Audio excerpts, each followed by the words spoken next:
You know what? And you know, when people look at you, especially on social media, you are in all different platforms. I mean, you are crisscrossing the world, and they look at it and say, wow, I just want to be like, you know, Andisa. You know, she's got that thing. You know, when people talk about that, she's got that thing. But they need to understand that there's a hefty price to pay for that.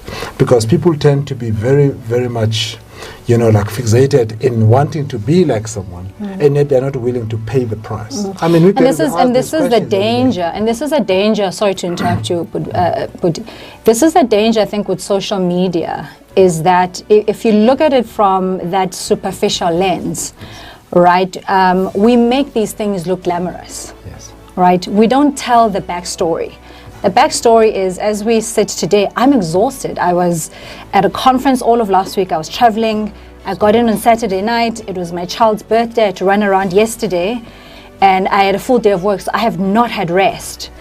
And so, you know, the curation of the story that we curate for online, I think people who watch us, you know, we put out the story of, oh, look at me, I'm everywhere, I'm speaking at the thing, I'm da-da-da-da, right? And we make it look so glamorous and so sexy and so exciting. Then I think the social media craze, and I have elected not to be on Facebook. I don't even look at Twitter. And maybe I'll be shot as a leader for saying these kind of things. But what I find and what I've experienced is that it's a rabbit hole. Scrolling addiction is a real thing. We're seeing it in our schools, we're seeing it in universities, we're seeing it in malls. I don't know how many times you've noticed people walking, and it's almost as if their phone is an extension of their hand. They can't take their eyes off it, you know, it's like a part of them. How many people have you seen sitting at restaurants, and they're sitting, maybe it's even date night, and they're meant to be connecting, and they're sitting on their phones. That's what they're doing. I think we need to ask ourselves, what do we do to shut off? If your shutting off is to go onto Instagram, then that is not an effective mechanism. Because what is posted on social media? All the good stuff. How people are having an amazing time, what they've achieved. We're seeing and are being punted with all of what is good in life. So of course depression's going to set in, because when you put your life up against what we're seeing happening on social media, you're coming up short. Absolutely. Because your life is a real experience, whereas on social media it is not a real authentic look at what life is really like. It's all the good stuff. And you know what I found most disappointing is that a lot of us goes on social media. That's why I'm not a big social media poster.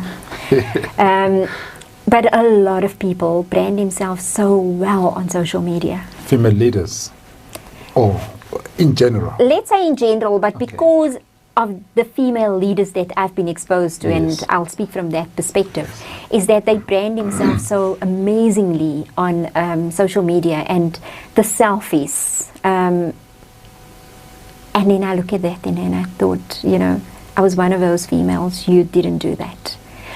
So I think for me that is then where the authenticity that comes through. Then I'm like, are you really doing this?